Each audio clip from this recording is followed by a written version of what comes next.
I thought it was really cool.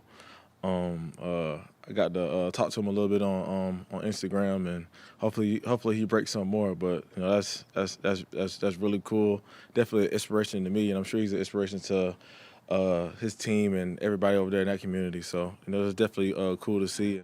On September 17th, Kayleb Wagner broke Derrick Henry's single-game Florida high school rushing record with 535 yards in a 49-48 win. And the most amazing part of it all, he did it with one hand. I got the chance to speak with Kayleb after his record-breaking game, so in today's video, we're going to tell his tremendous story right here. And then we'll pick some of the great players who have overcome physical limitations and had astonishing success in the NFL.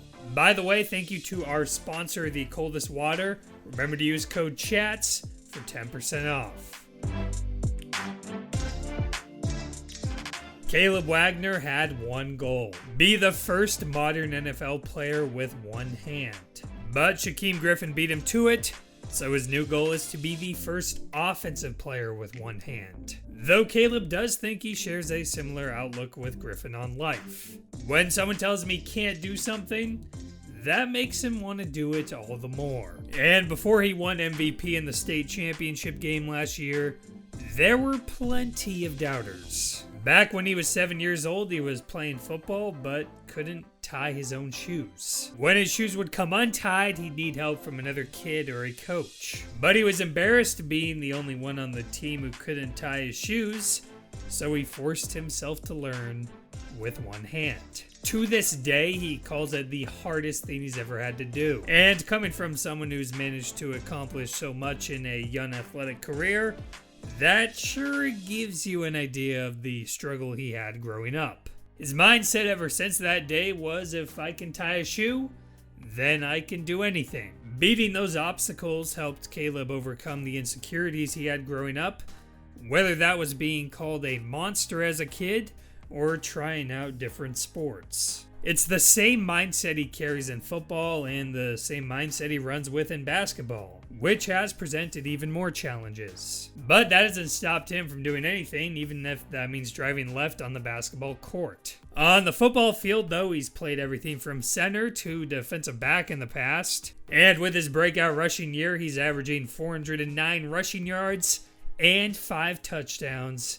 Get this, per game. Obviously, those are mind-boggling numbers. I actually made a video on Derrick Henry's high school career a while ago, and in that one I talked about how that was one of the greatest high school football careers of all time. So what Kayleb is doing, no matter the level of play, is astonishing. He told me he'd keep us posted on what schools he hears from this year, and for his future, well, if he can tie his shoes with one hand, he knows he can do anything.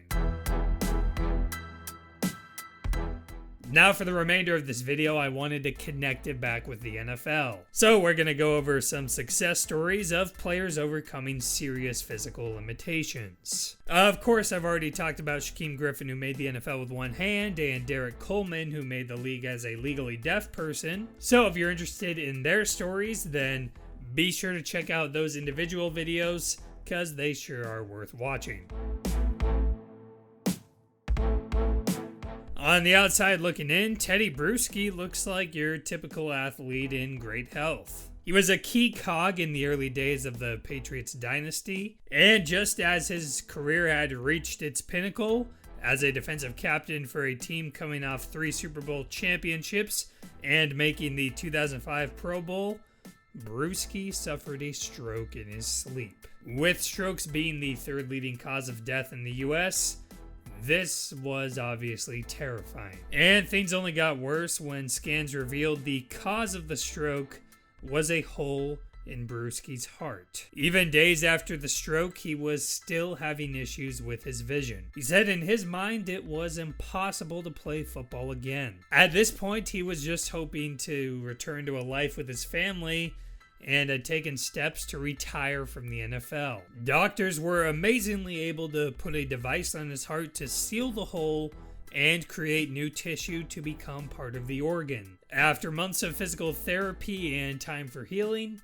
Brewski was cleared by his doctor to try football again, but he actually found it so hard to believe that he started asking other doctors. And they agreed that his body was in good enough condition to play football again. Somehow, someway, Brewski returned to the Patriots that same year. In his first game back, he was named the NFL's Player of the Week. Even after his stroke, not only did Brewski continue playing in the NFL until 2009, but he also climbed Mount Kilimanjaro and ran the Boston Marathon after his NFL career. In 2019, Brewski suffered another stroke. Still, he took it as well as anyone could, saying this would be comeback 2.0. He recovered quickly and continues to appear on ESPN as an analyst.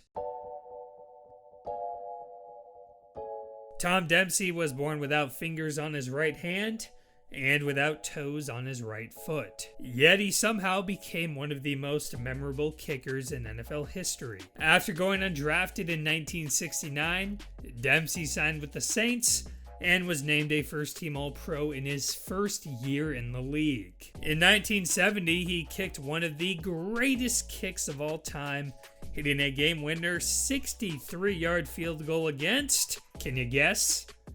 The Detroit Lions, of course.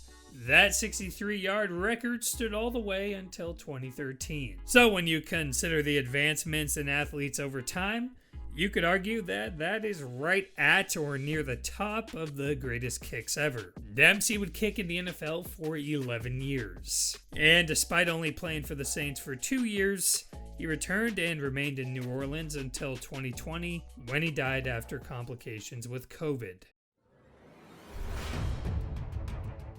Rocky Bleier wasn't born with any physical limitations, but when he was drafted by the Steelers in 1968, he was drafted yet again. This time, though, it was for the U.S. Army. While in Vietnam, a sniper hit Bleier in the leg, and before he could even recover, a grenade landed between his legs, and as he jumped out of the way, it exploded, leaving him lucky to be alive. He lost part of his foot and had to have several surgeries to remove over 100 fragments of the grenade. During this time, he received a postcard from Art Rooney that said, "Rock, the team's not doing well. We need you." That was all the motivation Bleier needed. After 2 years of training, he returned to the Steelers. He went on to play for them until 1980, winning 4 Super Bowls as one of the team's leading rushers. Add those 4 Super Bowl reigns to the Purple Heart and Bronze Star he received, and you're looking at quite the accomplished life and career. I know players overcome physical obstacles every week in the NFL, but I just wanted to highlight some notable ones I could think of. Figured it would be a cool thing to pair up with Kayleb Wagner's story as he continues to fight for his dream of playing in the NFL someday.